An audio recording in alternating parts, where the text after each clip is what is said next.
Soy Fernando Díaz Villanueva. Hoy es 17 de abril de 2025 y esto es La Contracrónica.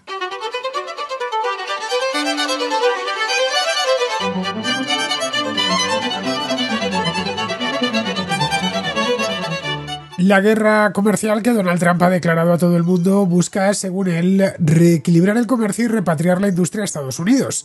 Pero después de tanto ruido, solo los aranceles a China se han mantenido firmes. El resto han quedado suspendidos durante un trimestre hasta que se negocien nuevos términos comerciales. La Unión Europea, Canadá y Japón han optado por una postura cautelosa. Han despachado a toda prisa negociadores a Washington para evitar la confrontación directa. Su idea es dejar que Trump se equivoque solo y luego ya recoger el beneficio. Pero en China no han ido por ahí. Xi Jinping ha respondido con contundencia.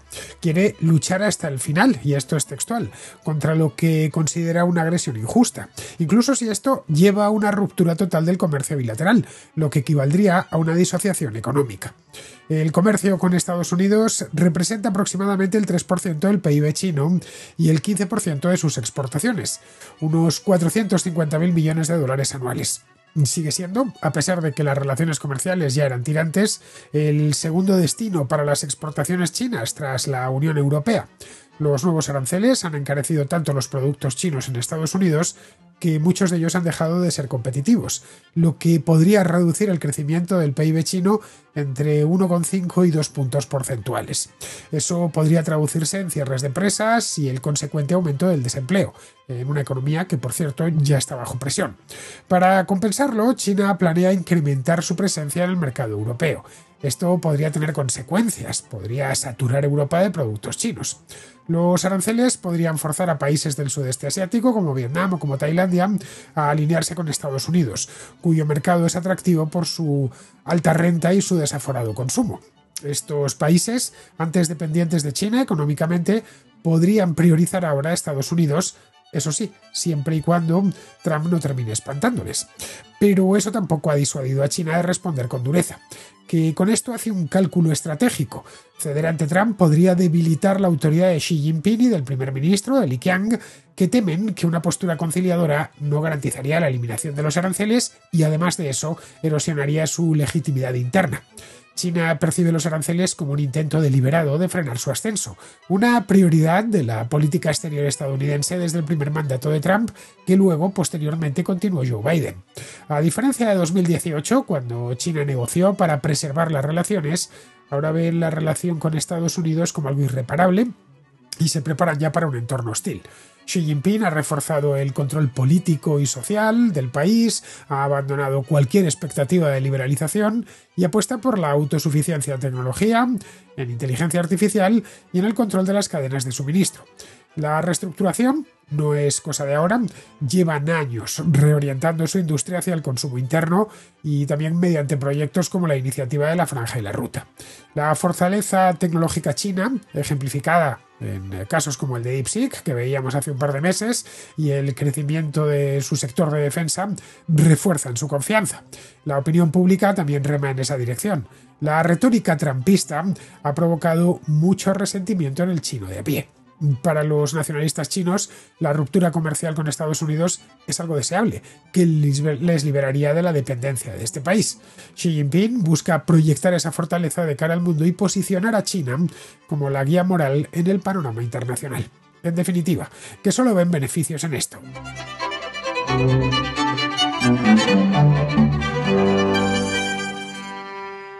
A pesar de las amenazas de Donald Trump de imponer aranceles altísimos a todo el mundo, por razones que ya conocemos, al menos son las que ellos han puesto, eso de reequilibrar el comercio y traerse las fábricas de vuelta a casa, lo cierto es que los aranceles a China, después de un par de semanas, son los únicos que se han mantenido en firme. Y ojo, no todos. Los aranceles recíprocos, el viernes pasado, los decidió dejarlos en suspenso. El resto de los aranceles recíprocos, pero solo para los de fuera de China. En China los ha mantenido, eso sí, siempre y cuando no fueran los de productos electrónicos.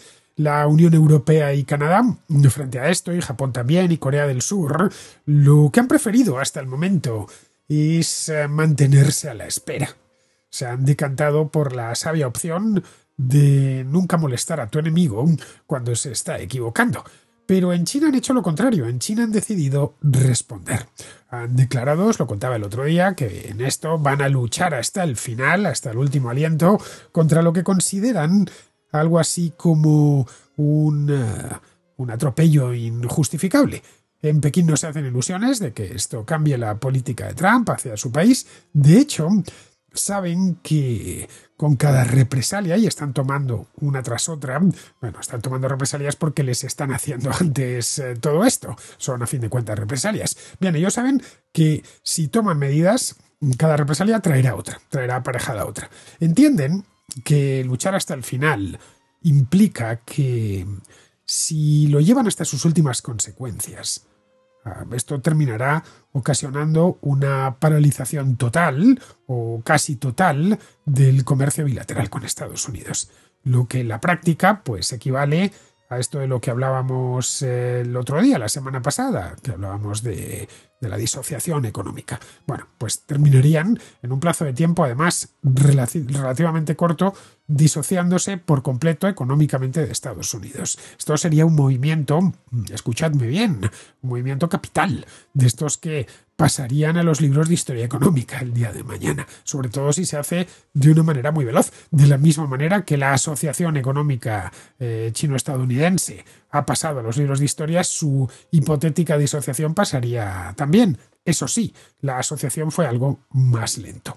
Con los aranceles actuales, que superan ya creo que es el 150% de promedio, y las exenciones limitadas pues exclusivamente a los bienes electrónicos y a una serie de bienes esenciales, la mayor parte del comercio entre Estados Unidos y China se ha encarecido tanto que muchos productos que hasta hace unos días se exportaban, pues ya no tendrá sentido hacerlo, porque tendrán que venderse a precios imposiblemente caros dentro del mercado estadounidense.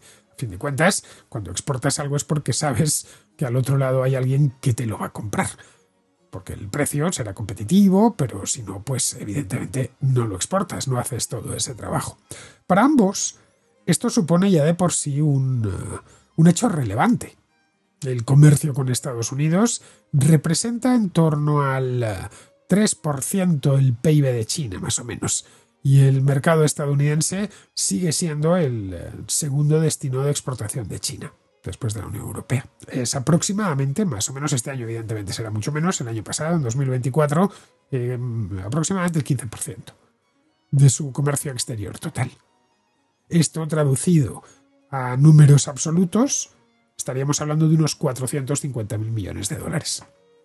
Que todos los años, bueno, hace unos años cruzaban más todavía, pero que el año pasado cruzaron el Océano Pacífico en dirección hacia el este, pero claro, estamos hablando del Océano Pacífico, sería hacia el oeste. China está al oeste de Estados Unidos, no al este, como sucede con nosotros en Europa. Pero bueno, que cruzan el Pacífico a cambio, evidentemente, pues de todo tipo de productos. En esto solo le supera la Unión Europea, que compró, mejor dicho, el año pasado a China por valor de 515.000 millones de dólares. Pero claro, con la Unión Europea por ahora no tiene problemas. De hecho, es probable que los chinos terminen volcándose en el mercado europeo a lo largo de este año y de los años venideros. Esto ya os lo comentaba el otro día. Preparaos, en definitiva, si estáis en Europa, para ver más productos chinos, a mejor precio, naturalmente, porque de algún modo tienen que reemplazar, aunque sea parcialmente, el mercado estadounidense. Este conflicto, de cualquier modo, podría, y si se materializan sus peores consecuencias, ralentizará el crecimiento del PIB de China. Los analistas estiman que será entre 1,5 o 2 puntos porcentuales al año. Dado que el gobierno chino se ha fijado un objetivo de crecimiento de más o menos un 5% anual, para este año concretamente, y lo mismo para los venideros, un impacto de esta índole pues sería importante. Podría, entre otras cosas, desencadenar una oleada de cierres de empresas, y esto tendría una consecuencia también desagradable para los trabajadores de estas empresas. que serían, como es lógico, despedidos. La economía china, lo hemos tratado mucho a lo largo de los 2 últimos años, aquí en la Contracrónica, ya se encuentra bajo presión, no está ni mucho menos en su mejor momento. Ya sabéis todo esto de la burbuja inmobiliaria que no terminaban de pincharla. Pues bien, esto representaría un nuevo golpe. Más aún, la guerra arancelaria de Trump podría tener graves consecuencias geopolíticas para China, dado que los aranceles pues, son el arma predilecta de este hombre. Otros países, en particular las economías de la periferia de China, esas economías más pequeñas, pueden ser las del sudeste asiático, Tailandia, Camboya, Vietnam, podrían verse obligadas a elegir bando, cosa que de primeras no querían hacer. Sus productos, los productos tailandeses o vietnamitas, suelen ser complementarios a los de Estados Unidos, pero compiten directamente con los de China. Al elegir, o al verse obligados a elegir entre uno de los dos gigantes, pues es probable que se decanten por Estados Unidos, a quien, por cierto, tienen más lejos y la capacidad que tiene de intervenir pues es menor que los chinos, que los tienen encima. Los vietnamitas literalmente encima. Bueno, y los tailandeses también. Camboyanos no. Los camboyanos tienen que pasar por encima de Tailandia. Además, el de Estados Unidos es el mejor mercado del mundo, con diferencia. Es numeroso, 300 y pico millones de habitantes, de renta alta y con una desmesurada propensión al consumo. Bueno, esto del consumo en Estados Unidos creo que nos llama la atención a todos, incluso a los europeos. Yo no he visto tiendas, restaurantes y centros comerciales más grandes y más llenos de productos que los de Estados Unidos. Además, no van a comprar andando, como hago yo. No, van en coches inmensos, en los que entran muchísimas cosas, con unos maleteros gigantescos. Luego tienen también casas muy grandes en las que las pueden llenar de cosas. Y sobre todo que ganan mucho dinero y que les gusta mucho consumir. Parte del sueño americano consiste en eso mismo. Es un sueño muy basado en la idea del consumo. Pues bien, países como Vietnam, como Tailandia, como Camboya, que antes dependían económicamente de China y dependían de Estados Unidos en cuestiones de seguridad, podrían llegar a depender de Estados Unidos para ambas cosas. Eso sí, si Trump no lo arruina, es decir, si Trump no los espanta, que también podría ser. Bien, aquí en este punto, y viendo todos los problemas derivados para China, quiero decir, de esta guerra comercial, habría que preguntarse algo que yo creo que os lo habéis preguntado todos. Yo desde luego me lo pregunté. ¿Por qué Xi Jinping se empeña en resistir? ¿Por qué ha optado por una respuesta dura en lugar de adoptar pues una postura de falsa mansedumbre como han hecho los europeos para apaciguar, aunque solo sea temporalmente, a Donald Trump?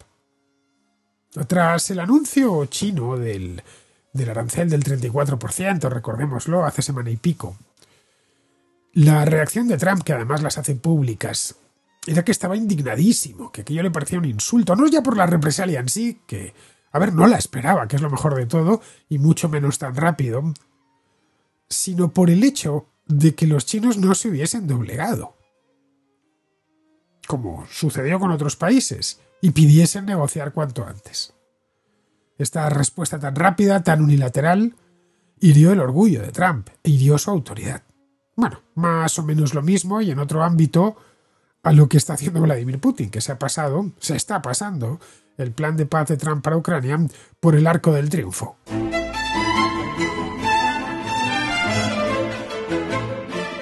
Pero el gobierno chino tiene también su propio orgullo. Es la segunda potencia mundial, pueden permitirse el lujo de tener orgullo. Este gobierno, empezando por su presidente, por Xi Jinping, y continuando por su primer ministro, Li Qiang, pues les preocupa, hacen sus propios cálculos. Les preocupa que si se muestran dialogantes, llaman a Trump, envían al ministro de Comercio a Washington, y a pesar de todo eso tratan de negociar, y a pesar de todo eso no levantan los aranceles, O qué sé yo, si Trump, a cambio de hacer algunas concesiones arancelarias, pues les exige otras concesiones aún mayores, a cambio de aliviar la presión, en ese caso su autoridad y su dignidad se verían afectadas, claro. Y por eso tampoco quieren pasar. Es decir, que más allá de este choque de egos, y algunos, especialmente caricaturistas en la prensa, están sacándolo, hay una viñeta muy graciosa que vi el otro día, que me pareció magnífica, que se vea a Donald Trump y a Xi Jinping, los dos muy ancianitos, ya muy arrugados, aunque claro, en el caso de Donald Trump es que ya es anciano, con un bastón, poniéndose aranceles, esto 8.000, otro 9.000, 10.000, 12.000 y así, ¿no? Pues que esto va más allá de esto. Están haciendo un cálculo, los chinos, un cálculo muchísimo más profundo. En China creen que los aranceles son un intento, creen y están en lo cierto, deliberado, además de acorralarles, de llevarles a una posición de la que luego no puedan salir, una vez ya estén en ella. Desde su punto de vista, las relaciones entre Estados Unidos y China han experimentado un cambio radical desde el primer mandato de Trump. Es decir, que realmente en esto no piensan un poco como los europeos o los canadienses o los mexicanos de, bueno, esto es un lío que se ha montado justo ahora. Ha sido que Trump ha venido con ganas de guerra en este mandato. No. Los chinos saben que la cosa está rota con Estados Unidos desde el año 2017. Es decir, que para frenar el ascenso de China, la prioridad máxima, una de las prioridades máximas de la política estadounidense exterior es eso, es frenar el ascenso de China, independientemente de quien ocupe el despacho Oval. Esto fue así con el primer Trump, esto fue así con Joe Biden y lo es todavía más con el segundo Trump. Y a eso es a lo que los líderes chinos no quieren jugar, porque su voluntad confesa públicamente y ante su propio pueblo, es la de convertirse en la primera potencia mundial en los próximos años. Y por supuesto, cuando ya sean la primera potencia mundial, pues poner ellos las normas. Cuando Trump declaró allá por 2018 la primera guerra comercial contra China, recordémoslo, aquí recuerdo, en aquel momento hice algunos programas sobre esta misma historia, bueno, de hecho hice varios, entre 2018 y 2019. En aquel momento en Pekín aún albergaban la esperanza de que las negociaciones y los acuerdos tranquilizarían a Trump, le apaciguarían y preservarían las relaciones comerciales dentro de la normalidad. Estaban, en una palabra, dispuestos a ceder, a cambio de seguir exportando a un coste razonable, claro. Hubo una serie de roces y bueno, tras sentarse a negociar, pues llegaron finalmente a un principio de acuerdo, pero luego los aranceles nunca se revirtieron, y los chinos además no insistieron en el tema.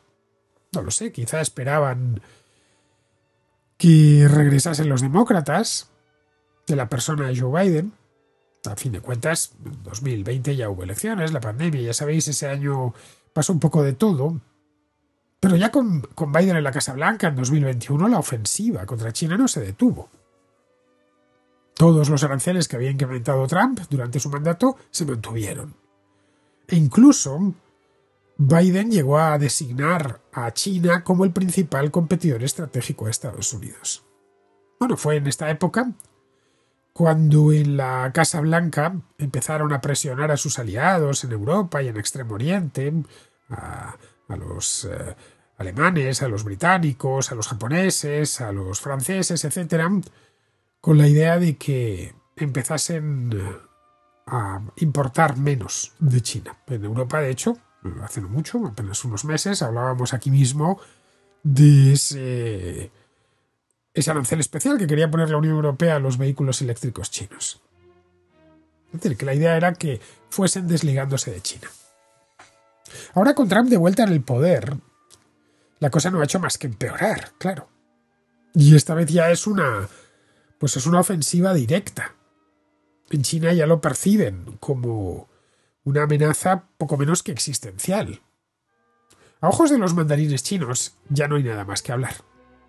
No hay nada que negociar. Ni tampoco tienen dónde retirarse. Reconociendo esta nueva realidad, es decir, unas relaciones fundamentalmente alteradas con Estados Unidos y con China ya en un entorno mucho más hostil que el de hace 10 o 15 años, pues en China lo que han hecho es aplicar una serie de ajustes internos. Xi Jinping, por ejemplo, pues ha fortalecido el control sobre el partido a su vez ha fortalecido el control sobre el país.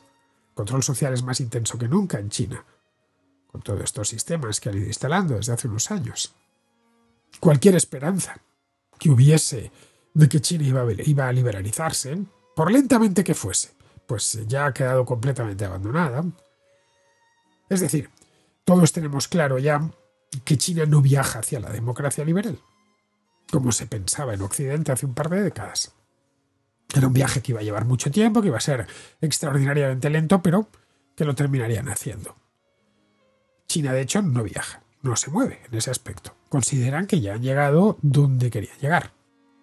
Y la siguiente meta es la hegemonía mundial, desplazando necesariamente a Estados Unidos. En el ámbito económico, en China, Xi Jinping lleva tiempo impulsando la modernización industrial, en la subida en la escala de valor de los productos que fabrican. Han adoptado también un modelo que prioriza la demanda interna y la autosuficiencia en tecnología, el control de cadenas de suministro fundamentales, el caso de la inteligencia artificial, las materias primas. También tratan de ampliar y mejorar sus vínculos con otros mercados euroasiáticos, a través de esta iniciativa tan ambiciosa, la de la Franja y la Ruta, para construir sobre ella pues dos grandes rutas comerciales. Además llevan un tiempo gastándose mucho dinero en construir ferrocarriles, autopistas, etc., en el centro de Asia y también en el Océano Índico, que unan China con el sur y con el sur de Asia y con Europa. Es decir, que muchos años de reformas estructurales están empezando a dar resultados. Es cierto que el crecimiento en China se ha desacelerado, que no es del 10%, ya se conforman con un 5%, que el desempleo se ha incrementado, pero como no deja de ser una dictadura, la estabilidad social se ha mantenido, social y política, hasta ahora. Por la cuenta que les trae a los que se quejan en China, pues no es un país en el que la gente salga a manifestarse contra el gobierno, ya digo, por la cuenta que les trae. La economía china resistió bien la primera guerra comercial, de una manera encomiable, podríamos decir, y el control estadounidense sobre ciertas tecnologías, como la de los semiconductores avanzados, los que se emplean, entre otras cosas, para los sistemas de inteligencia artificial, bueno, pues eso lo están puenteando mediante ingenio. Bueno, y tenemos el caso de DeepSeek, este servicio de inteligencia artificial, el chatbot, que nos sorprendió a todos a finales de enero y que, bueno, ha llenado de confianza a los chinos, que han visto como con menos han hecho mucho más. La fortaleza tecnológica china, en definitiva, sigue en aumento. Y esto es una realidad y ellos lo ven como el momento idóneo para que, si tienen que presentar batalla, pues lo pueden hacer ahora. Esto ha empujado a su sector de defensa, que ha experimentado un crecimiento explosivo en los últimos años. Estos avances en armamento les dan mucha seguridad, porque en ese aspecto es donde se sentían más retrasados. Intuyen, además, intuyen con razón, que, bueno, que es toda hegemonía se sustenta sobre la superioridad militar. Es decir, que la hegemonía estadounidense, el poderío que tienen, se cimenta sobre el ejército. No es solo sobre eso, hay más, pero este poderío militar influye mucho, es de hecho un ingrediente necesario para la hegemonía. Otro factor que explica la postura más firme que han tomado esta vez es el apoyo público que el propio gobierno chino encuentra, de la opinión pública, vamos. Irónicamente gracias al propio Trump, que en esto ha sido extraordinariamente torpe, está siendo extraordinariamente torpe, más de lo que pensamos. Muchos chinos que admiraban a Estados Unidos, pues de un día para otro se han desilusionado con su comportamiento, sus ambiciones expansionistas y sobre todo su animadversión manifiesta hacia todo lo que venga de China. Recordemos que tanto lo del Canal de Panamá como lo de Groenlandia está justificado sobre el peligro chino. Del canal ha llegado a decir que realmente lo gestionan los chinos. Tienen una terminal de contenedores, pero bueno, da igual. Esta sinofobia, seguramente contagiada por Peter Navarro, que es un acreditado sinófobo, no pasa desapercibida en China. Bueno, algo similar está sucediendo en Europa o en Canadá. Incluso los más pro-estadounidenses pues ya no lo son tanto, 2 meses después. En Canadá, los conservadores ya no saben qué hacer para quitarse la mancha de haber apoyado a Trump. El candidato conservador, Pierre Poilievre, que tenía las elecciones que se van a celebrar ahora ganadas de calle, es posible que las pierda frente a Mark Carney. Y eso se lo debe enteramente a Trump y a todo lo que ha dicho sobre Canadá. No sé en Europa y en Canadá, pero hoy en China los críticos de Trump superan con mucho a quienes simpatizan con él. Y claro, como Trump ataca y desprecia a todo el mundo, con amenazas arancelarias y con otro tipo de desprecios, desplantes, amenazas de quedarse con parte de su territorio, pues el gobierno chino está en parte capitalizando ese descontento.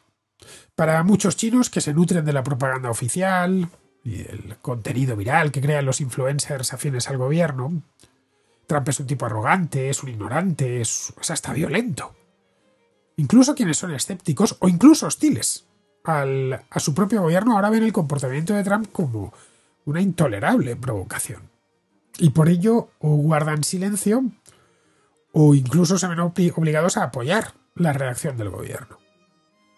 Para los nacionalistas, tanto los aranceles como las represalias de China pues son bienvenidos, claro. Ven la disociación comercial no como un peligro, sino como una oportunidad. Algo así como una liberación necesaria que les dejará las manos libres. En resumidas cuentas, que el gobierno chino cree estar en el lado correcto de la historia. Defiende el libre comercio, el multilateralismo, la globalización, frente pues a esta intimidación comercial de Estados Unidos. Entiende que la mayoría de los países, por razones prácticas, no se aliarán con ellos. Pero claro, muchos estados pequeños sí que podrían hacerlo. Podrían unirse de manera más o menos discreta a la resistencia china. Con esto, pues, esperan ganar peso y capital moral en el panorama internacional. Luego, por último, Xi Jinping quiere enviar un mensaje a Estados Unidos y al mundo. Y es el que no se van a dejar intimidar. Podrían estar incluso utilizando este conflicto para forzar las negociaciones desde una posición mucho más fuerte. Si la pelea se prolonga y ambas partes se ven obligadas a dialogar, pues aumentar la presión podría darle al gobierno chino mucho más peso. Vamos con la contrarréplica, empezamos con Alberto, que vuelve con el tema este del doble rasero judicial. Hola Fernando, estoy escuchando tu respuesta a Israel sobre lo del doble rasero, que él hace una argumentación sobre que a unas personas acusadas de violación se les ha soltado y a otra persona acusada de violación se la tiene en la cárcel durante un año y luego se ha demostrado que es inocente. Ese es el doble rasero. No entiendo por qué se le intenta eh, como desautorizar la opinión hablándole de Vox, hablándole de Podemos y intentando politizar su argumento, cuando su argumento es muy sencillo, hay un doble rasero porque a unos criminales se les mete en la cárcel y a otros no. Y él precisamente no es en función de la nacionalidad, que eso es una cosa que tú te encargas de argumentar, pero él no lo hace en ningún momento, dice la nacionalidad de ambos, y el doble rasero es en función en este caso de la prensa, de que a uno le aprieta la prensa y a otros no. Eso es lo que yo entiendo. Entonces no entiendo por qué ese afán de desautorizar, que siento decirte después de muchos años escuchándote que estoy empezando a ver mucho, que es el que todo el que no opina como tú o como vuestra corriente, si es a favor de Rusia es un putinejo, si es a favor de Vox es un boxero y si es a favor de Podemos es un podemita. No entiendo por qué todo el mundo que tiene una opinión distinta a la que aquí se habla tiene que ser de un grupo. O sea, yo puedo estar de acuerdo con unas cosas con Ucrania y en otras cosas con Rusia, en unas cosas con Vox y en otras cosas con Podemos. Y cuando defiendo a Ucrania no soy un otanista, cuando defiendo a Putin no soy un putinejo, y cuando defiendo a Vox no soy un vocero, y cuando defiendo a Podemos no soy un podemita. Es que puedo estar de acuerdo con unas cosas, puedo estar criticar con otras, pero en ningún momento creo que hay que devaluar la opinión de los contraescuchas o de otras personas argumentando que siguen, que su opinión se basa en el argumentario putinejo, en el argumentario boxero, simplemente porque su opinión coincide. Hay gente que tiene opinión propia que coincide con estas líneas y eso no tiene nada de malo. O sea, igual que tú tienes tu opinión que coincidirá con otras líneas y nadie dice que tu opinión venga dictada. O sea, a mí es una cosa que personalmente me está decepcionando bastante, después de, ya te digo, de muchos años escuchando. Y bueno, pues no sé, me gustaría si pudieras explicarlo o si lo estoy entendiendo yo mal, por si puede haber más gente en mi situación. Así que nada, muchas gracias y un abrazo a todos. Pues mira, Alberto, no. Eso no es doble rasero, porque son dos casos distintos con jueces distintos, sobre todo con jueces distintos. Podrías hablar de doble rasero en el caso de que Dani Alves le hubiese juzgado el mismo juez. Es Marcos Melendi, se llama, lo veíamos el otro día. Pero Dani Alves no pasó por ese juzgado, sino por el de instrucción de Concepción Cantón, exactamente el número 15 de Barcelona, que fue quien instruyó el caso y quien dictó prisión preventiva. La sentencia condenatoria no fue suya, fue de un tribunal formado por 3 jueces de la Audiencia Provincial de Barcelona. ¿Qué relación hay entre Marcos Melendi y Concepción Cantón? Pues ninguna, más allá de que ambos son jueces. Y ambos completamente autónomos, claro, como jueces que son. En un juzgado, quien manda es el juez. Siempre ateniéndose a la ley, naturalmente, y sobre todo ateniéndose a la interpretación que le dé a la ley. Por eso los que delinquen saben que no es lo mismo un juez que otro. Saben que los hay más tolerantes, los hay que no pasan una. Es decir, los que interpretan en una dirección o interpretan en la otra. Por el mismo delito, ¿eh? Así que no puede haber doble rasero en este caso porque son dos jueces distintos. Sería doble rasero si Dani Alves hubiese caído en el juzgado de Melendi y para él no hubiese dictado prisión preventiva. Ahí sí, claro, ahí sí tendríamos un caso de manual de doble rasero. No sé, doble rasero es que el mismo juez imponga penas distintas en función de sus propias preferencias, qué sé yo, la ideología, el sexo o cualquier otro criterio. Eso va contra la imparcialidad, además, que se presumen los jueces. Y naturalmente podríamos hablar de doble rasero, pero es que no es este caso. En cuanto a lo de los medios, a ver, Israel no habla de doble rasero mediático, incluye el tema de los medios porque es un tema que le gusta mucho, pero no habla de doble rasero mediático. En esto, obviamente, que hay doble rasero, claro. La prensa de izquierdas pues va a ser siempre muy tolerante con los políticos de izquierdas y la de derechas lo mismo, y implacable con los del contrario. Siempre hay doble rasero. Decir que hay doble rasero mediático pues es una obviedad. Pero aunque es que Israel habla del doble rasero judicial. Y además no es la primera vez que lo denuncia aquí. Y él ve, y lo ha expuesto, doble rasero por cuestiones ideológicas en la judicatura española. Viene a decir que los jueces en España castigan de forma más o menos sistemática, castigan a la derecha y benefician a la izquierda. Bueno, más o menos lo mismo que dice Podemos, pero al revés. Luego, respecto a la politización, a ver, Israel me trajo un caso, el de la violación de Tarrasa, que quien lo politizó fue Vox, que montó una manifestación contra el juez. Vamos, lo mismo que hace Podemos, montar manifestaciones contra jueces cuando no sentencian lo que ellos dicen. Así que ya es curioso que de todas las violaciones que hay en España cada año, Israel me traiga justo, ya es casualidad, la que está Vox utilizando como arma política en ese preciso instante. Podría haber escogido otra, pero no, escogió justo esa. Así que la politización no viene de mí, viene del partido que está utilizando de forma continua la crónica de sucesos para emplear esta crónica negra como arma política. Ya sabes a qué partido me refiero. Y si no lo sabes, pues mira a qué se dedican sus activistas. Uno se puede informar de la crónica negra de España. Antes uno tenía que leer el caso antiguamente. Hoy basta con seguir a ciertas cuentas de Vox. Pero ojo, no de toda la crónica negra, solo de la parte en la que hay extranjeros involucrados. Luego, respecto a la interpelación personal que me haces, a ver, yo no devalúo la opinión de ningún contraescucha. De hecho, la valoro bastante, porque la paso por aquí. Y respondo uno a todos. Dime un solo periodista cercano a Vox que haga lo mismo que yo. Te lo digo ya, ninguno. Los periodistas del pesebre de Vox se dedican al activismo, yo no. Los periodistas del pesebre del PP se dedican al activismo, yo no. Lo mismo con los de Sumar, del PSOE o de cualquier otro partido. Si un contraescucha me envía una nota con una opinión con la que yo no estoy de acuerdo, pues le llevo la contraria, claro. No le voy a dar la razón si no estoy de acuerdo. Llevar la contraria no es devaluar la opinión de nadie. Alberto, es llevar la contraria.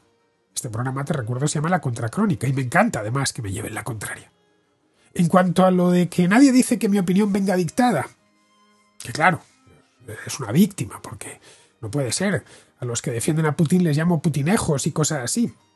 Mira, no sé qué decirte, Alberto, de verdad. A diario, me lo dicen a diario, es que tantas veces que ya ni presto atención. Me dicen que estoy a sueldo de la OTAN, de la CIA, de USAID, de los masones, de la Unión Europea, del Mossad. Lo he leído tantas veces que ya digo, no le doy ni importancia. Mira, en esta sección tienen cabida todas las opiniones. No digo que me lo superes, digo que me lo iguales. Sé que, según está el panorama mediático, eso es completamente imposible.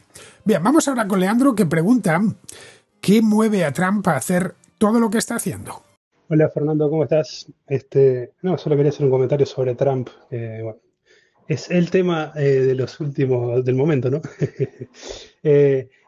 Creo, no sé si lo comentaron, si algún otro contraescucha o capaz que fue en otro lugar, que comentaron si al final lo que está pasando es que genuinamente no hay un actor racional a cargo. Porque uno, ¿no? Todos podemos tratar de racionalizar lo que está haciendo Trump, lo que está haciendo la administración estadounidense, pero la verdad que no tiene absolutamente ningún tipo de sentido. Porque podemos decir, bueno, sí, la forma de negociación que tiene es agresiva, trata de buscar, ¿no? Esto se ha comentado muchas veces, acuerdos de máximo, o sea, lo que pide son máximos y después va bajando, todo eso, pero la forma que está dinamitando sistemáticamente las relaciones con todos sus aliados más cercanos y eh, no tiene ningún cercanos y un poco más lejanos, ¿no? No tiene ningún sentido. Así que la verdad que no sé qué es lo que está haciendo, porque aparte los que van a sufrir van a ser también el propio pueblo estadounidense. Creo que la justificación que tiene es probablemente toda la zona de lo que se llama el Rust Belt y toda esa parte de antigua producción industrial que tiene Estados Unidos, ¿no? Como ciudades como Detroit, que han prácticamente perdido más de la mitad de la población, si no me equivoco, porque mucha de esa producción se ha ido afuera, ¿no? O sea, fuera de Estados Unidos. Capaz que lo justifica por ahí, pero el tema es que lo que quiere es, o sea, lo que están tratando de hacer es traer trabajos que también, como vos decís, si tiene 3% de desempleo, no es que lo necesite, pero está queriendo traer trabajos poco calificados, que van a pagar poco, ¿no? Porque emplear un trabajo en una fábrica no es que pague una maravilla. Para toda esa gente que por un motivo o por otro no puede acceder a trabajos mejor cualificados, o porque no tiene los estudios, o no tiene ganas, o no se puede mover a la costa, o lo que sea. Eh, Así que, pero no es la solución, me parece, ¿no? Porque que no van a volver, porque o sea, la fábrica se va a mudar ahí está en México porque los costos de producción de México son más bajos, o sea que no se va a ir a volver a Detroit donde tienen una renta promedio mucho mayor y no están dispuestos a trabajar por lo mismo que pagan los mexicanos. Así que, sí, no sé. Me parece que de a poco me voy convenciendo de que creo que no hay un actor racional al mando de Estados Unidos y eso es bastante preocupante. Bueno, muchas gracias por el programa. Un abrazo. Pues mira, Leandro, esta que te haces es la gran cuestión. Y creo que nadie ha conseguido responderla. Hay muchas teorías al respecto, algunas las hemos barajado aquí. Desde los que dicen que tiene un gran plan a largo plazo, ya sabes, lo del ajedrez en 5 dimensiones, algo así, y que incluso ese plan le está saliendo conforme había previsto, pues genio. Hasta los que dicen que, bueno, que esto lo está haciendo por pura venganza, por las elecciones del año 2020, que como bien sabes, pues sigue insistiendo en que se la robaron. Y, bueno, pues quiere vengarse de los demócratas, de Joe Biden y de que lo saque continuamente de paseo, y de a todos los que no le compraron la especie de que le habían robado las elecciones. Y lo está pagando contra ellos. Digamos que estas dos son las versiones extremas. La verdadera razón por la cual está haciendo lo que está haciendo, pues es un completo misterio, Leandro. Dentro de unos años, cuando esto ya haya acabado y seguramente Trump esté criando malvas, pues se publicarán libros de gente que trabajó con él en estos días y entonces pues conoceremos mucho más el detalle qué es lo que pasó en la Casa Blanca en este primer semestre de 2025. Bien, de cualquier modo, y esto siempre hay que tenerlo en cuenta, Trump vive en una cámara de eco perfecta, esto ya lo he comentado aquí más de una vez. En este mandato se ha rodeado de aduladores, gente que le dice a todas horas lo que quiere oír. Es decir, que tiene una percepción de la realidad un tanto alterada. Esto seguramente pues incluye a ciertas decisiones muy inexplicables que ha tomado en los últimos meses, especialmente en las relativas al comercio. Es decir, esta cámara de eco. No sé si una persona poderosa, blindada por completo del exterior, recibiendo refuerzos las 24 horas del día, pues a ver, es normal que muchos se planteen, como es tu caso, Leandro, si esa persona está en sus cabales. Bien, vamos ahora con Daniel, que ha observado en estos días un fenómeno curioso a cuenta de los aranceles de Trump. El fenómeno es el siguiente, el cómo buena parte de la izquierda se nos ha hecho de un día para otro librecambista y buena parte de la derecha, dizque liberal, se ha hecho proteccionista. Hola Fernando, ¿qué tal? Pues mira, yo quería traer a colación una cosa que no sé si se está teniendo en cuenta o si ya se ha dicho. Y bueno, es respecto a todo esto que está pasando con el tema de los aranceles, Trump y bueno, todo esto que nos tiene la cabeza loca. Hace unos días en uno de los programas de Jano dijo una cosa que me llamó la atención y es cierto, porque es que me ha pasado a mí en persona y es el hecho de que tienes anarcocapitalistas, o eso creen ellos que son, defendiendo aranceles, tienes a socialistas, incluso comunistas, o eso creen ellos que son, defendiendo el libre comercio. Y entonces, bueno, yo me he estado preguntando, a mí personalmente, pues mira, te pongo los dos ejemplos, ¿vale?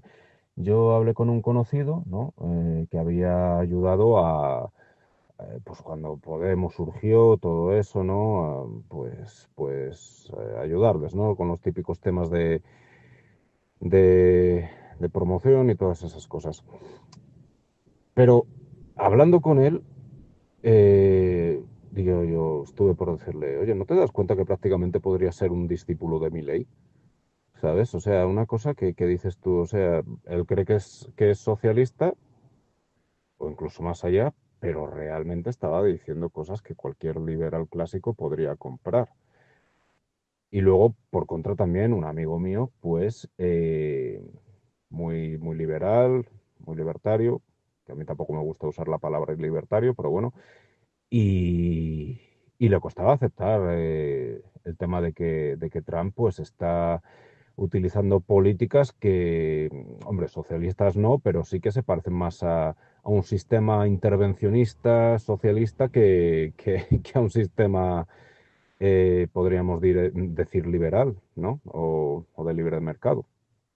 Entonces, claro, mi, mi pregunta es, que es la misma que se hace tu amigo Jano García. ¿De qué sirve votar si la gente ni siquiera sabe lo que está votando? Es decir, a mí me molesta mucho que gente que, bueno, pues como podemos ser muchos de los que escuchamos tu programa, ¿no? Que nos gusta estar informados, sabemos más o menos un poco las diferencias entre diferentes modelos ideológicos y económicos, ¿no? Lo suficiente como para decir, vale, pues yo estoy votando esto y sé a lo que me atengo. Otra cosa es que luego mientan, que es lo que siempre hacen, ¿no? Eh, pero claro, la mayor parte de la gente es una cosa que dices tú, o sea, tío, tú no deberías votar, o sea, tendría que estar limitado, sinceramente. Ya sé que es lo que se dice, que la democracia es el menos malo de los sistemas, pero o, o reeducamos, aunque suene mal, a la población y les enseñamos bien lo que es, o es que esto no tiene ningún sentido. Socialistas defendiendo el libre mercado, que me parece muy bien, ¿vale? Y liberales o anarcocapitalistas defendiendo el intervencionismo económico. O sea, es un mundo de locos por completo. Así que nada, era esa reflexión que quería compartir. Bueno, aquí tendríamos dos fenómenos que se han encadenado de manera un tanto imprevista. Por un lado, esos liberales, o dizque liberales, como decía antes, que se sumaron al movimiento MAGA y que, bueno, como ese movimiento es lo más parecido a una secta, pues están dispuestos a refrendar y apoyar todo lo que dice el líder de la secta. Es decir, que si quieres saber lo que van a opinar de algo, pues es sencillo, no tienes más que consultar qué opina Trump sobre ese algo y lo sabrás, ya sé qué va a decir este tipo. Como con esto están haciendo unos memes muy graciosos que circulan por las redes sociales, los que aparece pues el mismo tipo con la gorrilla roja esa de MAGA, diciendo, bueno, pues cambiando de opinión, ¿no? Es decir, dando la razón a Trump en todo. Pongo los aranceles, muy bien, adelante, tal, ajedrez en 5 dimensiones, y os quito los aranceles, fantástico, ajedrez en 5 dimensiones, es decir, una cosa y la otra. En esto la derecha se ha izquierdizado. Este tipo de actitudes tan sectarias eran propias de los partidos comunistas, en los que el líder, bueno, pues ya pensaba por todos los demás.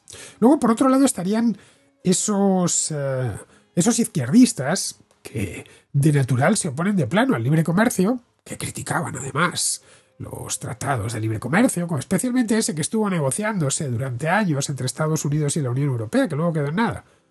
Pero que nada, ahora se han convertido en los más librecambistas del mundo. Alguno habrá ido a la Casa del Libro a comprarse la riqueza de las naciones o algo así, para que vean que está documentado. No, en serio, es una cosa que a mí me ha llamado mucho la atención. Es todo un espectáculo verles, la verdad. En esto sucede lo de la secta, pero a la inversa. Es decir, han identificado Trump como el mal absoluto y claro, todo lo que haga o diga, pues hay que oponerse. Como el demonio, ¿no? Es el demonio, porque claro, como no vas a estar en contra del demonio. Lo que no esperaban, eso sí, era que Trump estuviese tan alineado con en sus ideas comerciales con ellos mismos. Muy bien, pues vamos a terminar. Vamos con Pizarro, que nos habla de la victoria de Daniel Noboa en Ecuador. En Ecuador no han tenido que elegir entre dos distintos tipos de soluciones, sino entre dos posibles gestiones ineptas: la escandalosamente incapaz y corrupta correísta o la incompetente y voluntariosa del actual presidente. Los problemones ecuatorianos no se van a arreglar con papeletas, aunque éstas eviten una confrontación civil. Daniel vuelve a ganar y el personal sigue perdiendo. Un cordial saludo de Pizarro. Y hasta aquí, queridos amigos, llega la contracrónica de hoy. Estamos a 17 de abril. Mañana es 18, mañana es viernes y como es viernes pues tendremos contrahistoria. Hasta mañana.